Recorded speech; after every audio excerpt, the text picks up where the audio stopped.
Yep. Welcome to the Town of New Canaan Town Council special meeting for Monday, May 17th, 2021. It is 7:03 and this is a virtual meeting. Those wishing to participate can do so through Zoom or on channel 79 where it is being simulcast. With that, let's all rise and let's begin with the Pledge of Allegiance. I pledge allegiance to the flag of the United States of America and to the republic for which it stands, one nation, under God, indivisible, with liberty and justice for all. Okay, take your seats. Rich Townsend, would you take the roll? Yes, I would. Robin Bates Mason. Here. Tom Butterworth.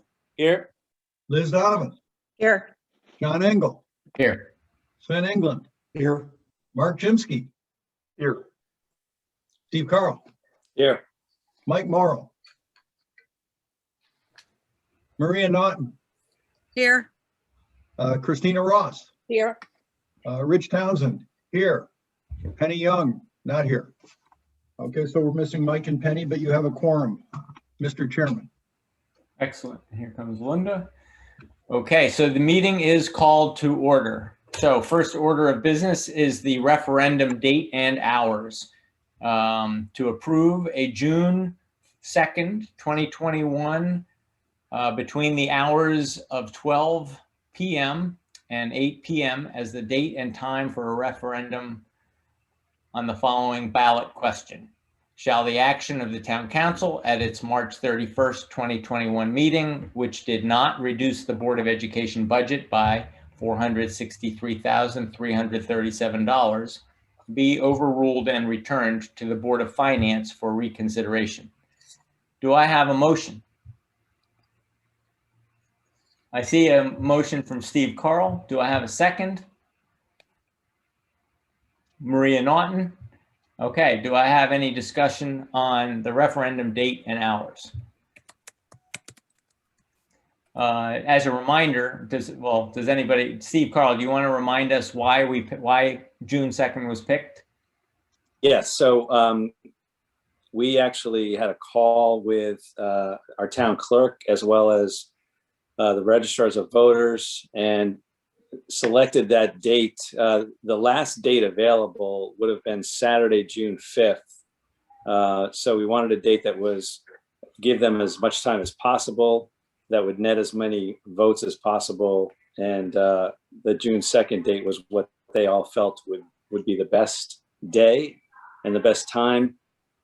It was selected at 12 to 8 that day based on the school facility availability. And right now the targeted polling place is the high school or the auxiliary gym. So we're hoping that we can get all that cleared through, but there's a lot of moving parts to get to that date and time. And I wanted to thank everybody that participated, including, like I said, the registrar of voters, Claudia Weber, town clerk's office. We also had input from the Board of Ed as well. So thank you to everyone involved. But that's how we got to that date. And it had to be, as I recall, after May 26th, but it had to be before June 5th. Was that right? That's correct. And, we're also, as this turns out, that when the clock starts to tick, we had 30 days. And it's important to remember you've got Memorial Day weekend in there too. So we wanted to make sure that everybody was back in town. You've got people that were leaving on Friday, coming back, the possibilities of coming back Tuesday. So we looked at all that in the decision making to try to make sure that there was a day that we thought everybody could get to the polls. So that was the choice. Okay. So we have a motion, a second. We've had some discussion. Any other discussion? I'll just say I'm going to abstain because I want to know what the town's legal counsel has as a reaction to the Board of Ed opinion. So I spoke to the IRA. It called me an hour or so ago. He said, I've only just gotten the email. He said, I knew that the email from the attorney for the Board of Ed was coming. So I have given it a great deal of thought, but I have only just received the letter. I've only glanced at it briefly. I'd like to have some more time with it. I said, great, no pressure, Ira. You don't have to come tonight because all we're doing is voting on a date. But you should come on Wednesday night to our town council meeting and after you've had a chance to absorb the letter. And he said he would like to do that. And he said he does have an opinion that the actions that we've taken and the town clerk have taken are legal and that we should proceed with our meeting tonight. And so we're proceeding with our meeting tonight. But we'll all have a chance to ask him directly, you know, about the legal nuances of the letter we received. If any members of the public would like a copy of that letter, send me a note or send Tucker a note. But we received a letter a few hours ago from the Board of Education saying that their attorney believes that the referendum is not entirely legal, and it went on to explain why. So we'll make that available publicly, and the fastest way to get it to you is to write to Tucker or myself. John, John, Go ahead. it's Mark. Is there any way to get something in writing from Ira just so that before Wednesday, so that we're not just peppering him with questions? Like a written opinion? I wasn't going to ask him for a written opinion. I was going to ask him to just be there on Wednesday to talk to us about, you know, what the implications are of having a referendum and, you know, I mean, you know, his thoughts. Written opinion will cost the town a lot more than an oral opinion. Right. So, anything else? Yeah, sorry, John, it's Robin. I have a question. So as we don't approve the language anyway, we're just approving the date and the time. If by any chance after this letter, the language is changed, it doesn't matter. We're just setting the date and the time. Right, and we're authorizing language. We don't approve the language, we're authorizing language to happen, but that's a function of the town clerk, as I understand it. And you saw the same opinion I saw. Okay. Is everybody clear on the differences between, there's the language that's in the first paragraph there, that's the actual referendum, the actual ballot. And then there's the explanatory language that's the language that's going to be out there to explain to the voter what each vote means. Everybody understands the difference between explanatory language and the actual ballot language, correct? Any questions on the differences there? Because we're not actually going to see the explanatory language until the clerk gets through with it. But our job is to authorize whether or not that language will actually exist. Some referendums are easy yes and no answers, and some are not. This is definitely a not. So that's the thought on the second portion of the meeting, is to authorize the explanatory language and make sure that we have as much information out to the voter as possible when they arrive at the poll. Okay, so we have a motion on the table. So to approve the June 2nd, noon and 8. Oh, I did ask, I think earlier, why only noon to 8? And I think we should probably ask and answer that question tonight as well. Why is it only noon to 8? Why isn't it earlier and why isn't it not later? Steve. So, yeah, so some of the input that we received, the reason why we didn't make it early was because unusually it's occurring on a school day when the schools are actually open. Normally, when we have a big election, you have schools that are, the school buildings are closed and available. The reason that it wasn't expanded that long is because school's in session and they're trying to limit the hours and the traffic going in and out of the schools as much as possible. The noon on the 2nd allows school to be dismissed, and it's one of those days, one of those Wednesday days where they're in for half a day. So it made sense to do it that way. And that's the reason. And it actually, originally it was supposed to be at Saks, and there was some conflicts there about the building and about the use and the fact that the registrars need to be in there early. So the auxiliary gym at the high school gave an opportunity to accomplish everything they wanted to accomplish. So that's why the hours were put forth, and the location isn't official yet, but it looks as though it's going to be that auxiliary gym. Sorry, Okay, long answer for a short question. I'm sorry. Okay, thank you. So all in favor of the referendum date and hours to approve June 2nd, 2021 between the hours of 12 p.m. and 8 p.m. as the date and time for a referendum on the following ballot question, which has been read. Raise your hand. John, Rich, Steve, Sven, Maria, Robin, Liz, Christina, Mike. Okay, all opposed? There are none. And so we have 2 abstentions, Mark and Tom, and we have, I believe, 1 absent, Penny. So what does that make? 9 for, 2 abstaining, and 1 absent. Is that right, Tucker? Yes. All right. Checking my math. Okay, so the motion passes. We will have a referendum on June 2nd between 12 and 8, subject to the town attorneys reviewing it with the Board of Education attorneys and the town clerks, which is above my pay grade. Number 2, referendum explanatory language to authorize the preparation and printing of explanatory language. Do I have a motion? Steve Carl, second. Mike Morrow. Okay.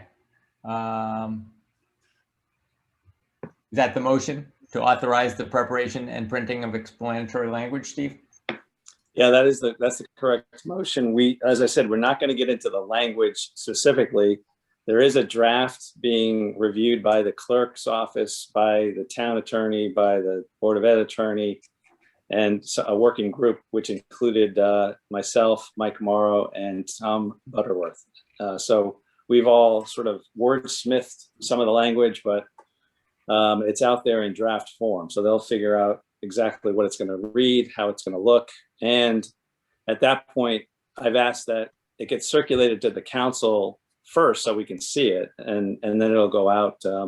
The issue is we want to get it out as quickly as possible so that we can start to have the public understand the vote, because there's a lot of people out there that really aren't A, familiar with the fact that we're going to have a referendum to start with, and B, they're going to come to the poll and they're going to wonder, what is this all about? So this explanatory language will hopefully clear up a lot of questions in a short period of time. It'll be a 1-page document most likely, and just to give a quick synopsis of what a yes vote means, what a no vote means, and that's the idea.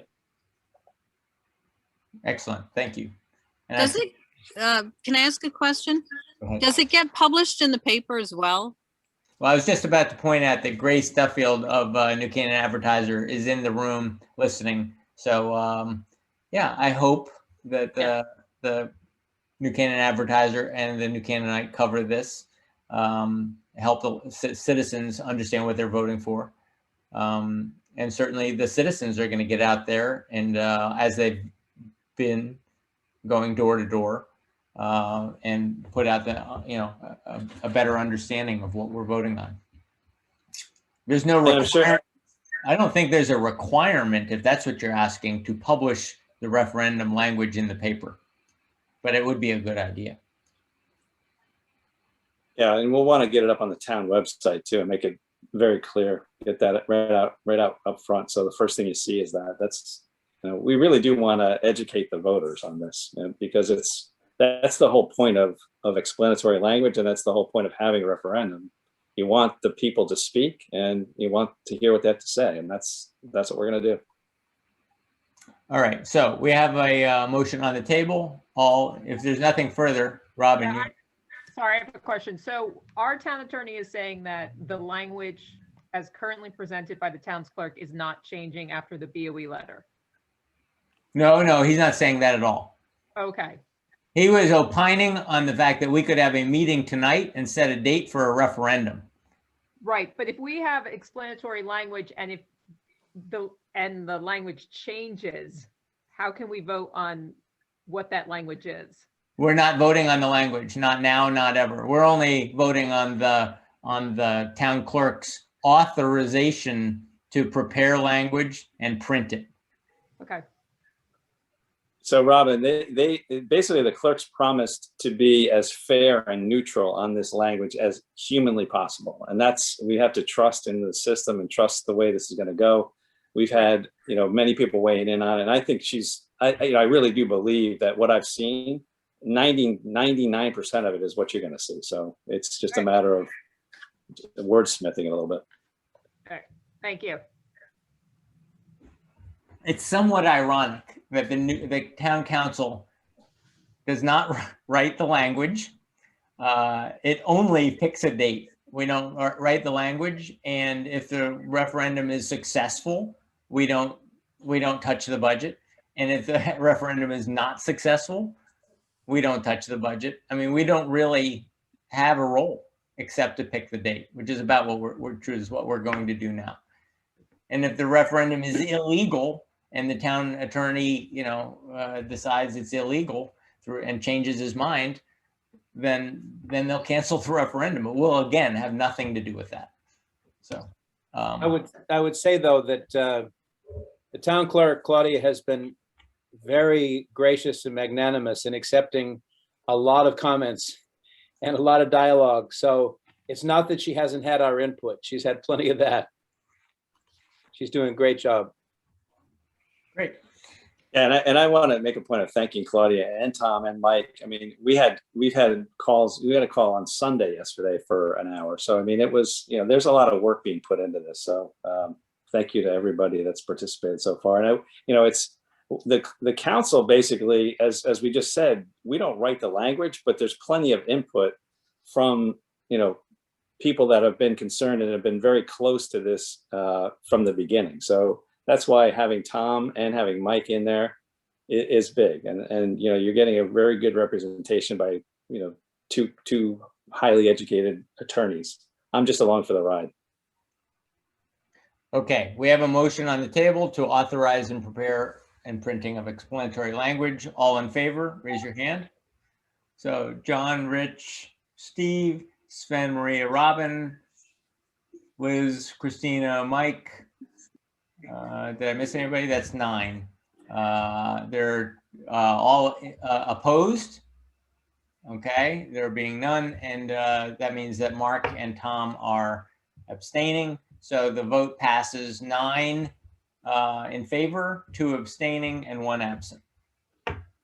John, for the record, I'm abstaining for the same reasons as Tom. Okay. So what happens next? We're going to just vote to adjourn the meeting. But before we do, we have a meeting on Wednesday night. Ira is reviewing the opinion of the town of the Board of Education attorney. He's going to join us on Wednesday night. He'll be available to answer your questions. So we'll begin the meeting with public input. And I've asked Tucker to put Ira on the meeting immediately after, right? So we'll put Ira on as item 1 on our agenda, if all of you are okay with that. That way we can get through that and then move on to our other items. So that's what I'm anticipating. John, the only struggle that I have with that schedule is we have one item, the Housing Authority appropriation, which Scott Hobbs needs to be present to do, and he's got to attend his son's graduation that night. So I had assured him that he could be first. It will literally just take 2 minutes like it did at Board of Finance. Can I leave him on first so that he can explain what he's doing, and then we can move on to the rest of it? Can we put him and then have the public and then have Ira? We could just book him right up to 7 o'clock. Yep. There's no reason we can't have the public after him. It's fine. Okay, then that's what we'll do. Okay, thank you. Okay. Do I have a motion to adjourn? Oh, Mike. Christina Ross. All right. Is that a motion to adjourn? All right. All in favor? Oh, we need a second. Oh, well, that was Mike Morrow second, and there, it looks like it was unanimous. Even my abstainers are willing to go with this one. Okay. We are adjourned. Thanks, everybody. Wednesday. Thank you.